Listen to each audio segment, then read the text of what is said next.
Welcome back to Waterpark Rangers Let's Play Kingdom Hearts. In the last episode, we went to End of the World, and once we got there, we started getting lost and falling into weird shadow ball thingies fighting Heartless. I don't understand why the Heartless have decided to dark balls. Actually, dark balls are the name of those Heartless that are appearing. True. And, ironically, I think by the end I'll end up... Oh, I seriously only got second chance now? It could be worse. I got Vortex at level 52. That's still pathetic.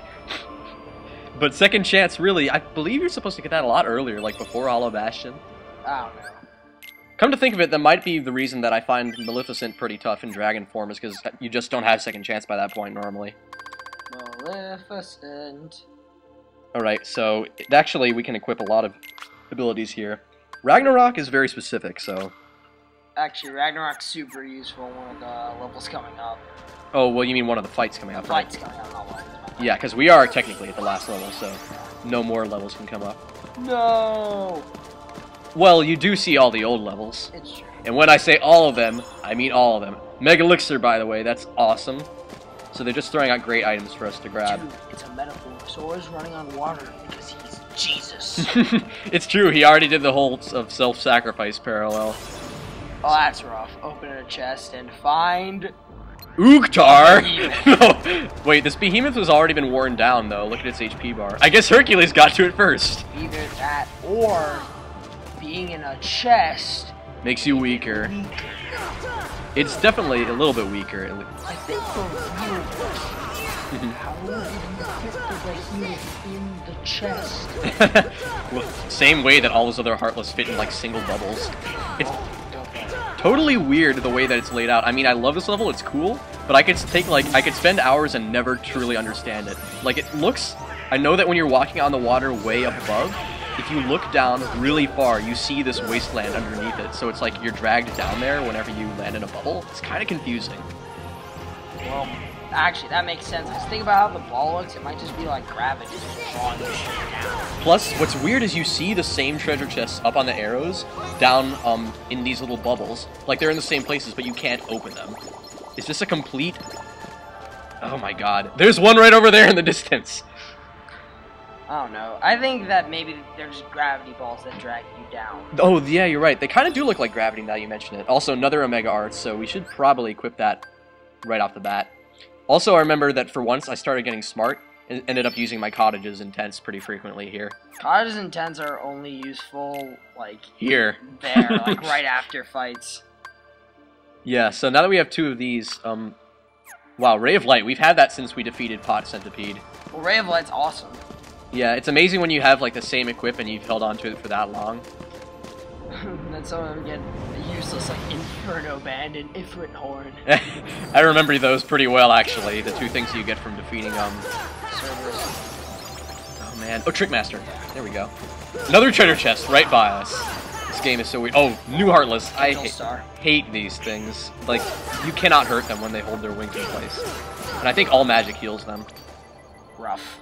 Yeah, so you do have to fight them with a Keyblade. Actually, the fact that we're a fighter makes us, makes them a lot easier for us, actually.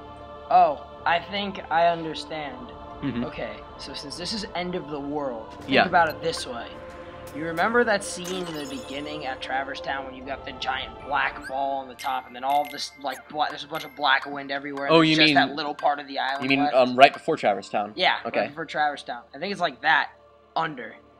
Oh, okay. Yeah, you're right, it looks kind of similar. Hadn't thought of it that way.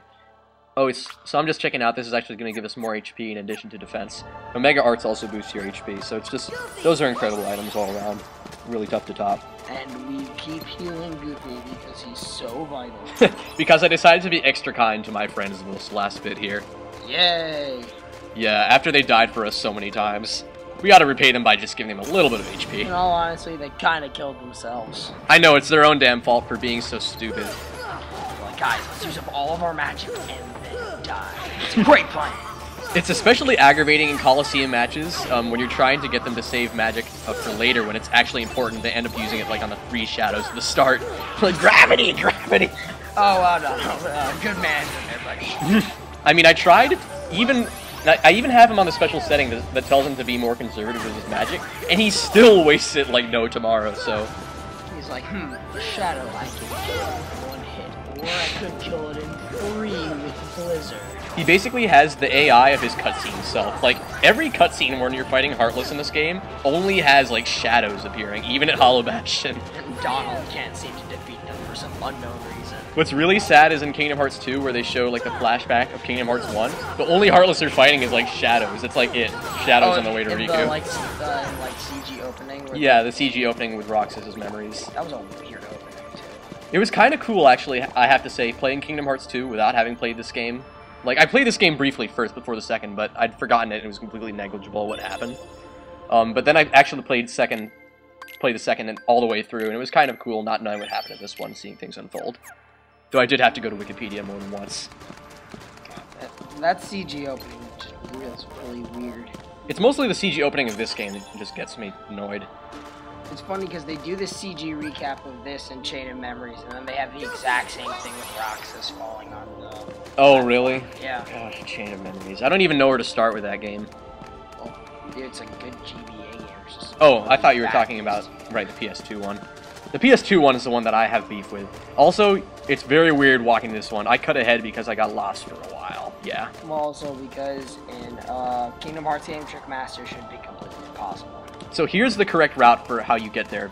Apparently, you walk from there, kind of walk into a wall here, walk over here. I swung a Keyblade to make sure there wasn't a wall. And somehow that let us get to the treasure chest. And there has to be a good reward over here that's worth our time. No, there isn't. It's Heartless. Well, it could have been worse. It could have been a gummy ship piece. Well, I think you do get the item after you defeat them one way or another. Shadows appear here too. It'd be so bad getting gummy ship piece after all the gummy ship bolts are done. I know, like seriously, what are you gonna use it for? Actually, Ars Arcanum, I have to mention this now. When you're on top of the Behemoth's back, it's recommended that you use Ars Arcanum too after. Little detail there. Get up on the Behemoth's back, you. Also, there's something I've always been confused about with Ars Arcanum. How many hits can you unleash from it? Because I can only do 5, but I've seen people do like 15 with Ars Arcanum. Is there some kind of like combination I'm not knowing about? I think if you hit the bottom, because like for Sonic Blade it's on the bottom and Strike Rate it's on the bottom, and same thing for Ragnarok. So I think if you keep the cursor on the bottom, they'll show up like a little quick command and you can just keep hitting it to keep going. The thing is, I'm always like looking at the awesome effect of Ars Arcanum's attack, so I tend to miss little details like that. I don't know. The menu intricacies of Square and Square Enix games really get to me sometimes, like with Blitz in Final Fantasy 6/3. Blitz. Oh, Blitz. Maybe that's the origin for Blitzball. Yeah, let's make a sport that's as crappy as that one moment in Final Fantasy 6/3 where that 5,000-foot tall guy who fights using bears by his side. No, basically it was just, alright, Fedora Freddy, we need a game to put in Final Fantasy X. I've got it! We take a sport that no one knows about, like water polo, but make it even worse! Make it underwater water polo. They could have taken Luge. And we give it something edgy, like Blitz. Blitzball. That's how they came up with Blitzball. Oh yeah, I should probably be using these power-ups and stuff. There we go. Sora is powered up. We're all healed up because there's going to be one more fight up ahead in that ominous light thingy. Actually, it's sad because the one, like, the opening for Final Fantasy X, if it wasn't for Blitzball, would be insanely epic. Because the music is just like this heavy rock theme. Spoonie put it best. It's like a dog singing Slayer. I guess technically you could look up Final Fantasy X final boss music, but that would probably spoil you with the picture, so... No, just look up Final Fantasy X Jet music, and you'll probably just find the one with the picture of Jet and sing it, so. Oh, okay. Right, as opposed to his Ninetales Beast form. Yes. Okay. Ninetales Beast form, serious business. One more behemoth. Actually, no, there's more behemoths after this, aren't there? Dude, there's this one fight where there's like 5. Not really. Actually, in Final Mix, they were really kind to the behemoths, and like for each behemoth in each world, they changed them up and gave them different colors and different names, but kept everything else the same. Yeah, they kept the one at the first one you fight at Hollow Bastion as Behemoth. Then the ones in End of the World were called Arch Behemoths, which would make it sound like they're stronger, but no, they're actually weaker, and they're blue. Arch Behemoths or Arch Behemoths? I think Arch Behemoths. I'm not entirely sure how it's pronounced or how it's spelled, because it's Japanese and it's translated kind of weird. It's probably going for the same thing as Archangel. Yeah, it's likely Arch Behemoth. Yeah. It would make sense considering the angel demon theme that everything has going on at the End of the World. True. And somehow this is going to warp us to an entirely different place, but you're going to see what it is next episode. So we'll catch you then.